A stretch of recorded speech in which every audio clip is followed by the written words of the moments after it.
Bismillahirrahmanirrahim. Thank you for the nice introduction. I will change the way everybody gave a talk. It was there and nobody could see the screen. So I tried my best to see the screen. I cannot talk without looking at the screen. Although the computer is there. Anyhow, the talk is going to summarize the evidence behind what do we do in the relapse refractory setting of multiple myeloma patients. So this is how we looked at multiple myeloma patients in the past. Mostly patients will receive some form of therapy as induction, relapse, going to remission.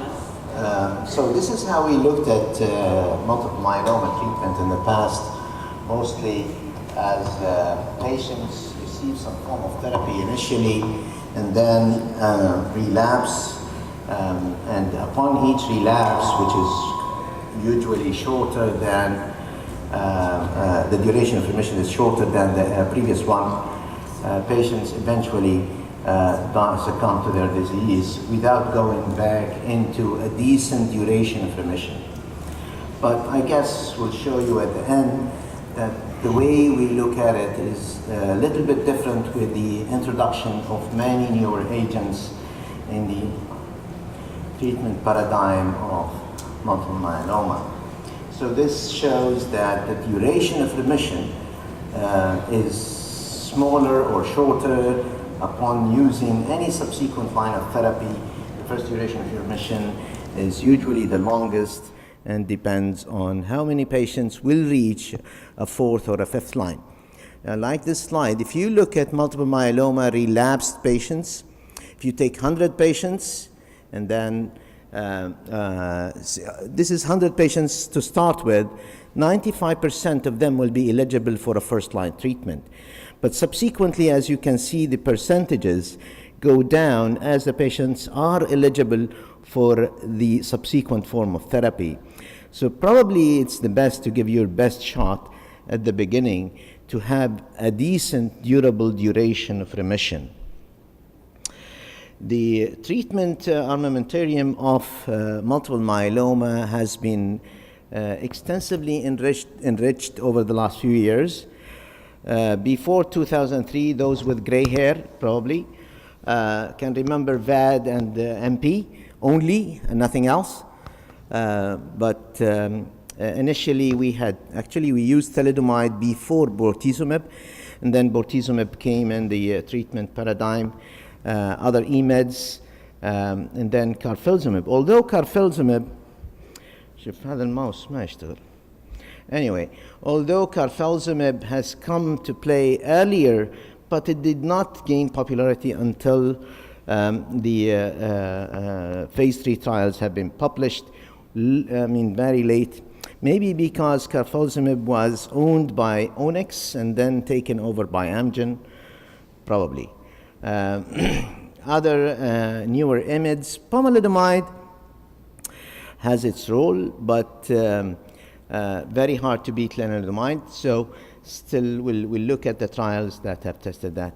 More recently, we had monoclonal antibodies, daratumumab, Elotuzumab, and in the near future, there are many agents being developed, including the immunotherapy, which has been tested, and one did not make it, but the other one is still active, which is nivolumab, and others, BiTE molecules, CAR T cells, of course, and venetoclax, which has shown success in a subgroup of patients of multiple myeloma.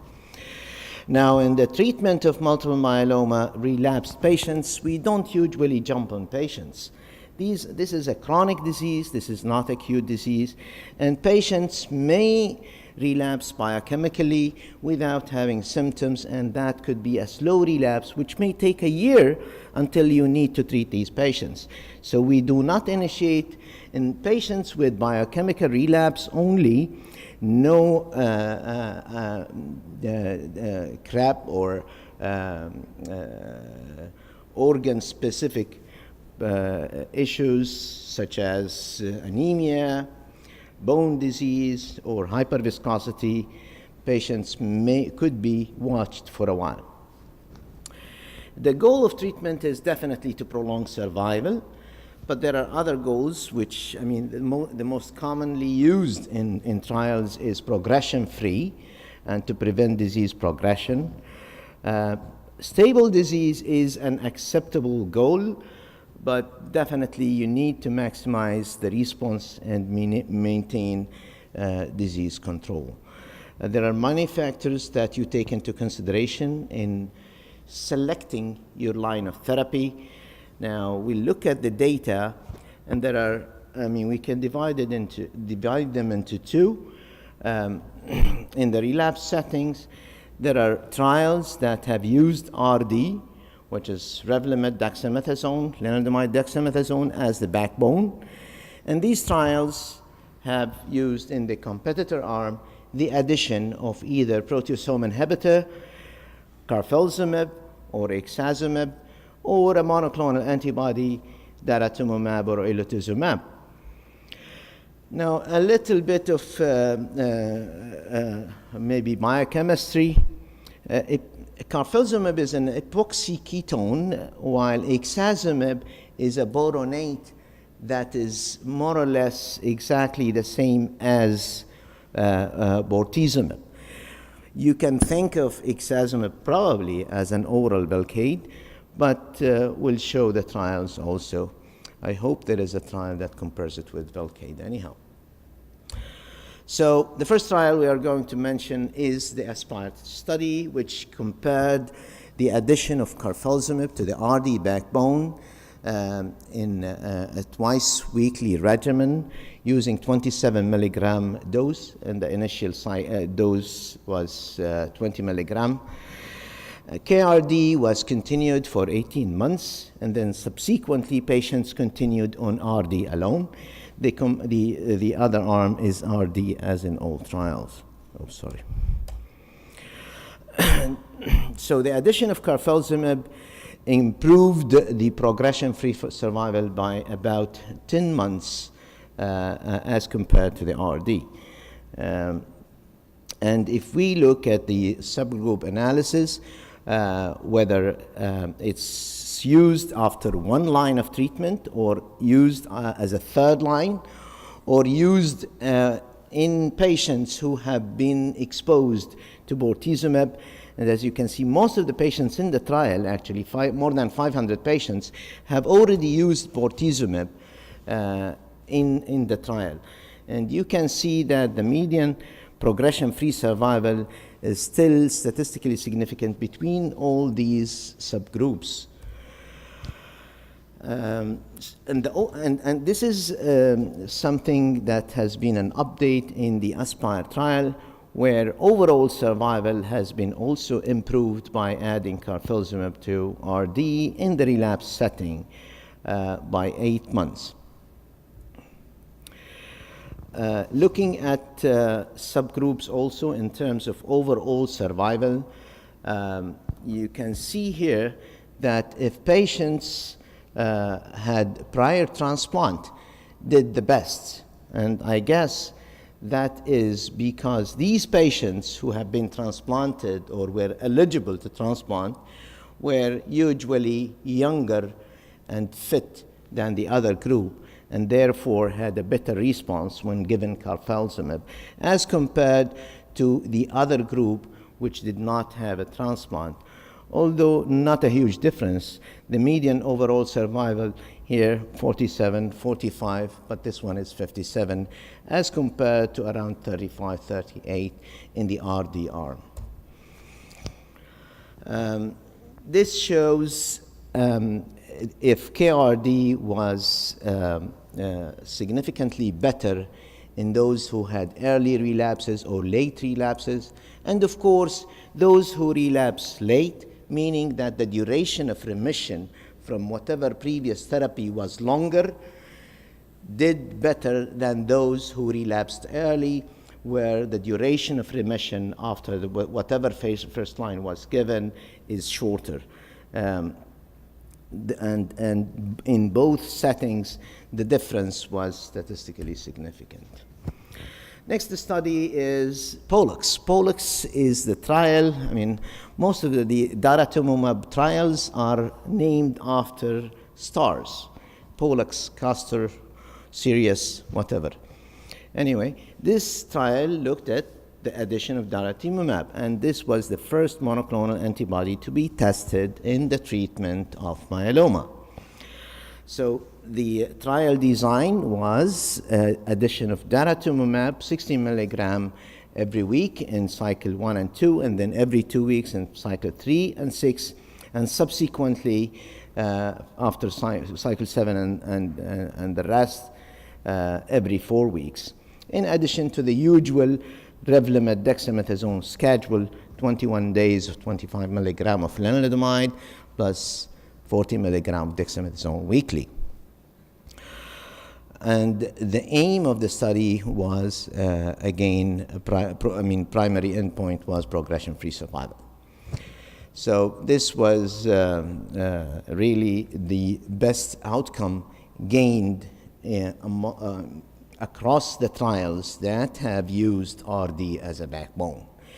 So the progression-free survival at 30 months was not reached for the DRD arm compared to the RD arm, and the risk of progression or death was reduced by DRD by 56%.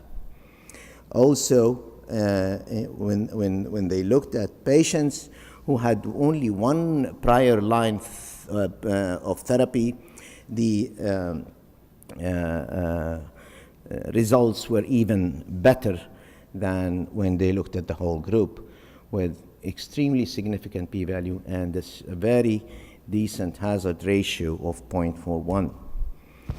Tourmaline is a study which used Ixazomib, which is the first oral proteasome inhibitor used in the treatment of multiple myeloma, comparing it again to RD. So IRD versus RD. Ixazomib, as I said, it's a boronate that is similar to Velcade, at least in chemistry, but it's an oral agent, which makes it, really probably preferred by many of the patients instead of coming to the hospital, taking an injection every week. The addition of Ixazomib to RD did make a difference in progression-free survival by a median of about 6 months as compared to placebo RD. Eloquent is the trial that you added Elotuzumab to RD. Elotuzumab is a monoclonal antibody that works against SLAMF7. SLAMF7 is present on plasma cells and NK cells. So it, let's say, makes the plasma cells ready to be attacked by NK cells, and also activates NK cells, the blockage of SLAMF7, to attack plasma cells. This agent is not effective if it is given as a single agent in multiple myeloma. Therefore, it was tested in addition of RD. There was a modest difference.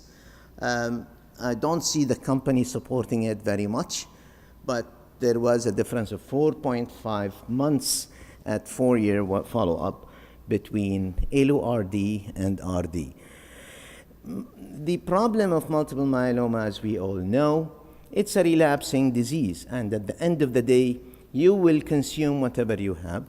If you have something to try, you try it. I know a few patients that have already been resistant to all things mentioned, and I've tried Elo-RD on them. If we look at the trials, again, all of them, treatment was given until progression. In the ASPIRE trial, Carfilzomib was only added for the first 18 cycles. Overall survival difference was shown by the ASPIRE, was not yet out in other studies, but also in the eloquent. If we look at the patients that have participated in these trials, we can see that in the ASPIRE trial, where Carfilzomib was tested, more patients were stage 3, and more patients were ECOG more than 1. Here in the ASPIRE, more than 50% were ISS stage 3, while in the others 20, 12, 21, and as you can see, the ECOG.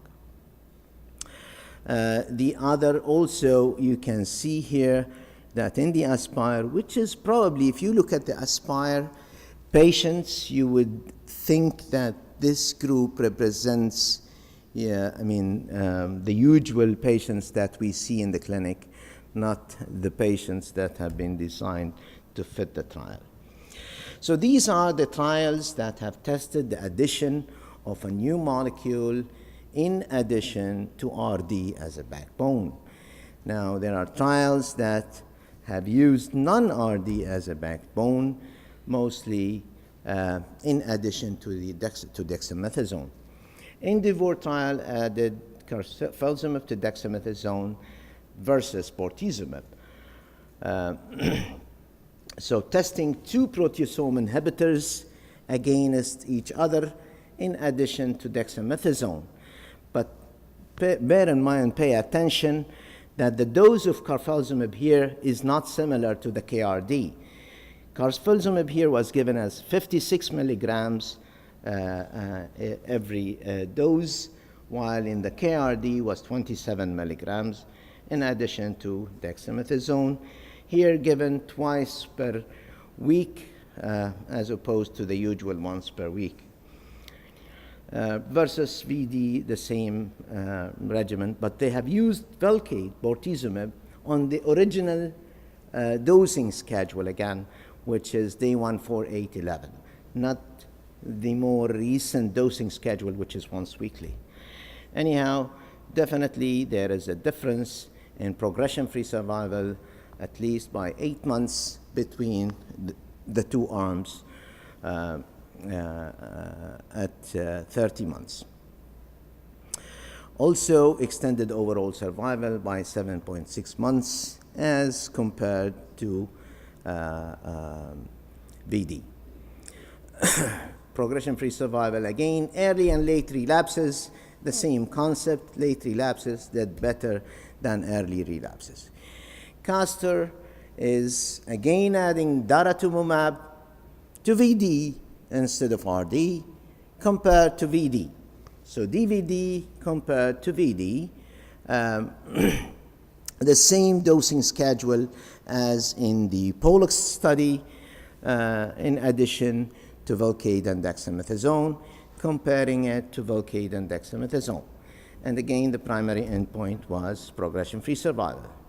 Again, hazard ratio, unbeatable in multiple myeloma of 0.39, which is the best hazard ratio, has been published in all myeloma trials, honestly, using newer agents.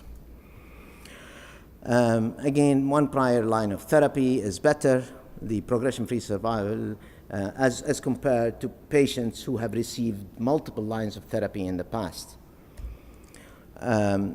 In the study, uniquely, they looked also at MRD negativity.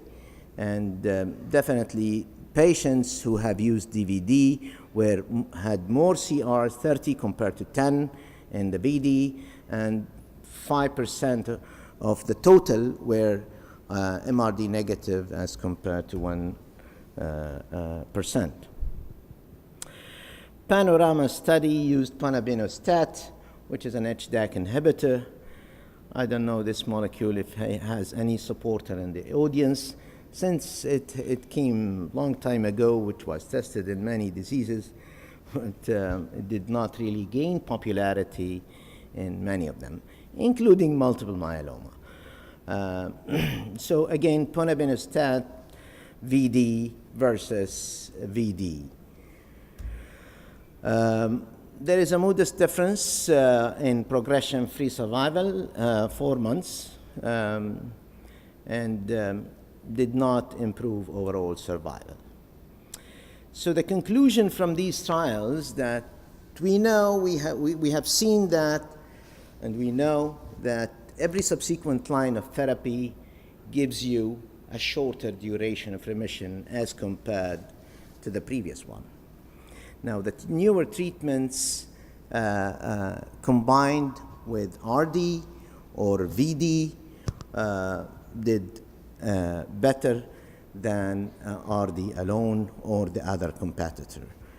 KRD, honestly speaking, when I see my patients, the first line we have is mostly VRD.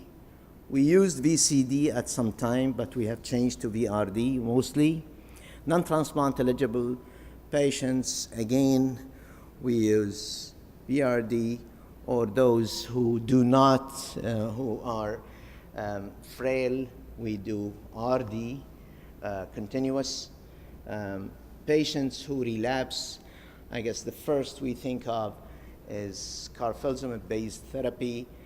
Not yet we are using Daratumumab as our first second-line treatment, but it can be an option, of course, and it's an excellent option. As a third line, we use mostly, we think of adding Daratumumab, although the availability of the drug is probably has problems in some institutions. We have recently added it to the formulary, not yet on the shelf, but once we do that, will be our first third-line treatment. There are patients who do not respond well, which we think we may add Daratumumab as a second-line agent. These are the strongest two regimens. And this is how we look at multiple myeloma now. So from with each treatment, we think that we can give them a decent duration of remission that can sustain multiple relapses as opposed to the past. And the median duration of, or the median survival of these patients definitely has been prolonged as compared to the past. One thing I want to mention before I conclude is the ARROW trial, which tested Carfilzomib as a single weekly dose compared to twice weekly. So the design of the trial, once weekly 70 milligram Carfilzomib compared to KD. Unfortunately, I don't know why, but I will ask why they used 27 milligram, although the Endeavor trial used 56 milligram of Carfilzomib twice weekly when it's combined with dexamethasone alone as compared to KRD. Anyhow, this is the trial, 70 milligram Carfilzomib once weekly compared with 27 milligram twice weekly. And the baseline characteristics of patients were similar, and we think it should be non-inferior, but it was even better than the twice weekly dose tested, which is the 27 milligram. So progression-free survival in the once weekly 11.2 months as compared to 7.6 months in the twice weekly. And if they looked at the all subgroup analysis, and in all subgroup analysis, including those who have been refractory, non-refractory, all favors the once weekly dosing schedule. This is overall response rate. I guess the most important... 1 minute. Yeah. Just one slide I want to show you, which is, whenever you use Carfilzomib in the relapse refractory setting, our major concern is cardiac toxicity.